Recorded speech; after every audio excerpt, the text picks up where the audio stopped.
आज Doubtnut app download करें। Doubtnut पर अपने सभी गणित, रसायन विज्ञान, भौतिक विज्ञान और जीव विज्ञान के डाउट्स का करो सफाया। बस प्रश्न की फोटो खींचो, एक ही प्रश्न को क्रॉप करो और तुरंत वीडियो सोल्यूशन पाओ। अभी डाउनलोड करें। हेलो एवरीवन, आज का हमारा क्वेश्चन है डीएनए खंड के स्टिकी एंड का क्या अर्थ है, ये किस प्रकार बनते हैं और इनका लाभ क्या है। तो सबसे पहले हम समझ लेते हैं कि स्टिकी एंड का मतलब क्या होता है। स्टिकी एंड का मतलब होता है चिपचिपा। स्टिकी का क्या मतलब होता है? स्टिकी का मतलब होता है चिपचिपा। ठीक है। अब ये कैसे बनता है? ये जब डीएनए खंड कटता है तो उसके बाद दो तरह के खंड बनते हैं। एक स्टिकी एंड बनता है जैसा कि क्वेश्चन में पूछा गया है, और दूसरा बनता है ब्लंट एंड। ठीक है, या ब्लंट खंड। तो ये क्या होता है हम इस फिगर से समझते हैं। तो देखो, डीएनए के खंड को काटने वाला एंजाइम क्या है? उसका नाम है रिस्ट्रिक्शन एंडोन्यूक्लियेज या रिस्ट्रिक्शन एक्सोन्यूक्लियेज। दो तरह के एंजाइम होते हैं, मतलब जो रिस्ट्रिक्शन एंजाइम होता है वो दो तरह का होता है, इंडो और एक्सो। इंडो का मतलब अंदर की तरफ कट करने वाला, और एक्सो का मतलब बाहर की तरफ कट करने वाला। तो रिस्ट्रिक्शन एंजाइम दो तरह का होता है, इंडो और एक्सो। तो ठीक है, तो मान लो ये रिस्ट्रिक्शन एंडोन्यूक्लियेज है और ये डीएनए खंड है। ये क्या है? डीएनए खंड है। इस डीएनए खंड को ये बाहर की तरफ कट कर रहा है।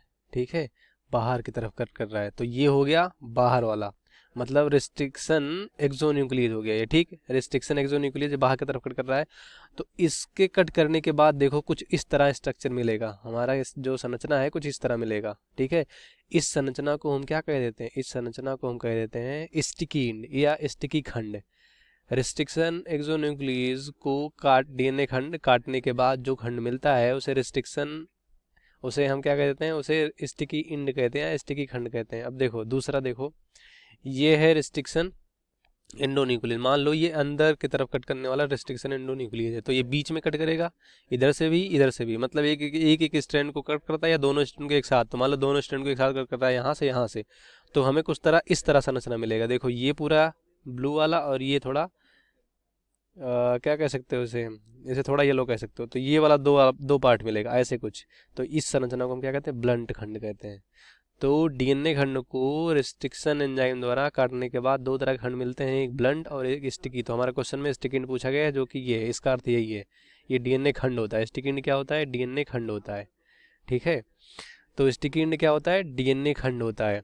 अब ये पूछ रहे हैं कि इसका हम परिभाषा लिख देते हैं। देखो, रिस्ट्रिक्शन एंडोन्यूक्लियेज या रिस्ट्रिक्शन एक्सोन्यूक्लियेज के काटने से जो डीएनए खंड बनता है उसे हम क्या कहते हैं? स्टिकी खंड कह देते हैं। क्या कह देते हैं? स्टिकी खंड कह देते हैं। और इसका लाभ देख लेते हैं। लाभ ये है, देखो इसका लाभ क्या हो सकता है? लाभ ये है कि जैसे यहाँ पे इस स्टिकी को देखो। ठीक है, अब ये स्टिकी क्या होता है? इस ये डीएनए का जब खंड कटता है तो ये दो खंड बनते हैं स्टिकी एंड। तो ये खंड क्या करते हैं? ये खंड जैसे मान लो इस डीएनए खंड को, इस वाले को किसी दूसरे डीएनए से क्या करना है? जोड़ना है। तो ये डीएनए खंड अगर स्टिकी एंड है तो दूसरा डीएनए एंड क्या होना चाहिए? स्टिकी एंड होना, इस तरह का होना चाहिए। तो जब इस तरह का कोई संरचना इस तरह से संरचना से जुड़ेगा आपस में, तो इनके बीच देखो देखो जो इनका जो सतह का क्षेत्रफल है ये बहुत ज़्यादा है। क्या है? बहुत ज़्यादा है।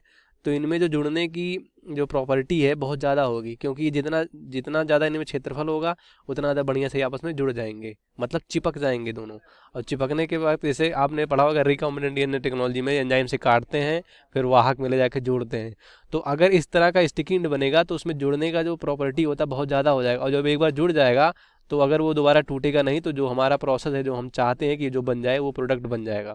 मतलब इसमें क्या होगा? इस डीएनए खंड में जिससे ये जुड़ेगा उसमें उत्परिवर्तन नहीं होगा। तो ये हो गया हमारे स्टिक एंड का लाभ। अब देख लेते हैं ब्लंट एंड। अगर ये ब्लंट एंड है तो इनके बीच देखो सतह का क्षेत्रफल बहुत कम है। अगर ये जिस डीएनए खंड से जुड़ेगा उनमें फिर से टूटने का क्या होता है? गुण बहुत ज़्यादा हो जाता है, मतलब जो टूटने का खतरा होता है फिर से ज़्यादा बढ़ जाएगा।